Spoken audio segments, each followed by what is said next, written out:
Bismillahirrahmanirrahim. Hadis mardud mukhalafah litsiqat. Yang keempat adalah hadis mushahhaf. Definisinya, secara bahasa kata mushahhaf adalah isim maf'ul dari kata at-tashhif, yang berarti kesalahan tulis yang ada pada kitab-kitab hadis. Sedangkan as-sahafi adalah sebutan bagi perawi yang meriwayatkan hadis dengan membacakan buku sehingga ia melakukan kesalahan karena kesulitan membedakan huruf-huruf yang mirip. Ada yang mengatakan bahwa asal mula dinamakan dengan sebutan tersebut karena ada sekelompok orang yang mengambil ilmu dari membaca buku saja tanpa berguru, sehingga ketika mereka meriwayatkan ilmunya mereka melakukan perubahan. Maka saat itu orang-orang berkata tentang mereka, qad sahafu, pantas aja demikian, mereka hanya meriwayatkan hadis dari buku saja. Mereka dinamakan musahhifun, orang-orang yang meriwayatkan ilmunya dari buku, sedangkan bentuk masdar dari kata tersebut adalah at-tashhif. Pembagiannya, jika ditinjau dari tempat terjadinya kesalahan, maka hadis mushahhaf dibagi menjadi dua. Pertama, tashhif dalam sanad. Contohnya dalam hadis yang diriwayatkan oleh Syu'bah dari Awam bin Murajjim Al-Qaisi dari Abu Usman An-Nahdi. Namun Yahya bin Ma'in melakukan kesalahan dalam menyebut nama ayah dari Al-Awam.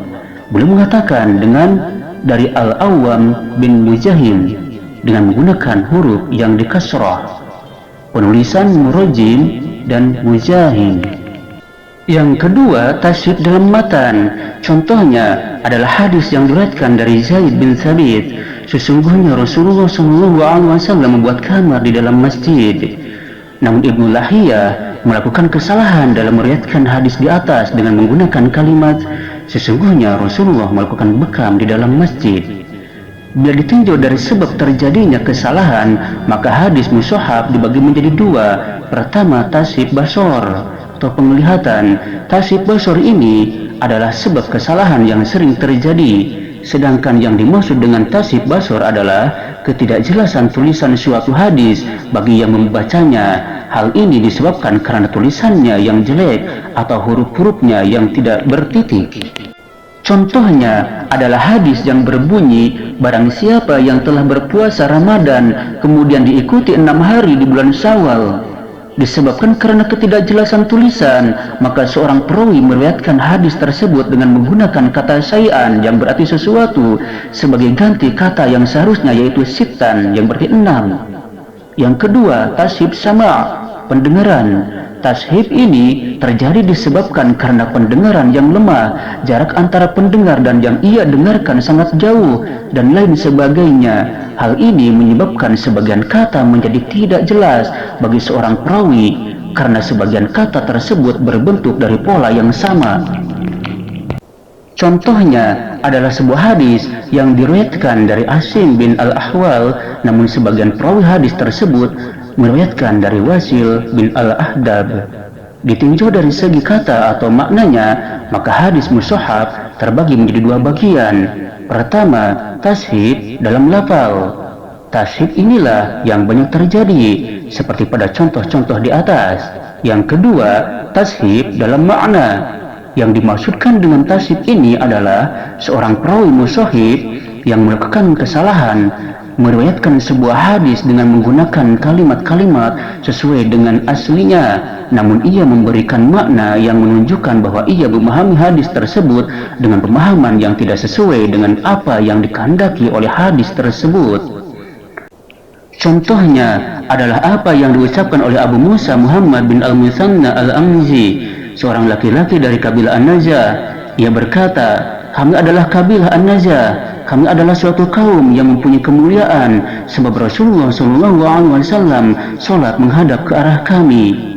Makna tersebut ia pahami dari sebuah hadis yang berbunyi sesungguhnya Rasulullah SAW sholat menghadap ke An-Najah.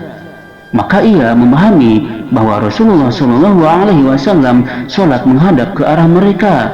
Padahal kata An-Najah, huruf ain dan nun di fathah, berarti tombak kecil yang bermata dua, bentuknya persis seperti ukazah. di mana Rasulullah Shallallahu Alaihi Wasallam menancapkannya di hadapan beliau sebagai pembatas atau sutra ketika beliau sholat di tanah lapang. Al-Hafidh Ibnu Hajar membagi hadis mushaf menjadi dua bagian. Bagian pertama, beliau namakan dengan sebutan tashif, yaitu jika perubahannya adalah merubah titik-titik yang ada pada satu atau beberapa huruf, sedangkan bentuk katanya masih berupa bentuk yang semula. Bagian kedua, beliau namakan dengan tahrif. Sebutan ini berikan pada perubahan yang terjadi pada bentuk kata. Ini adalah pembagian yang baru. Jika seorang perawi sering melakukan tashif, kesalahan, maka hal ini dapat mengurangi kekuatan hafalannya. Namun apabila kadang-kadang saja ia melakukannya, maka dimaafkan karena mustahil orang selamat dari kesalahan. Beberapa buku tentang tashif yang terkenal. Pertama, At-Tashif karya Al-Hafidh Ali bin Umar Ad-Daruqutni. Yang kedua, Islah Khata' Muhadditsin karya Imam Ahli Hadis Ahmad bin Muhammad Al-Khattabi. Yang ketiga, At-Tashif wa Tahrif wa Syarhu ma yaqa'u fih karya Imam Al-Hasan bin Abdullah Abu Muhammad Al-Askari. Penjelasan bagian kedua dari hadis mushaf yaitu hadis tahrif atau hadis muharraf. Pengertian menurut bahasa yaitu berasal dari kata tahrif yang berarti merubah. Menurut istilah yaitu jika mukhalafahnya dengan merubah satu huruf atau lebih yang dihubungkan pada syakal disertai tetapnya bentuk tulisan. Pembagian hadis muharraf. Hadis muharraf dalam matan contohnya Rumiya Ubay yaumal ahzabi ala akhalihi fakawahu Rasulullah sallallahu alaihi wasallam.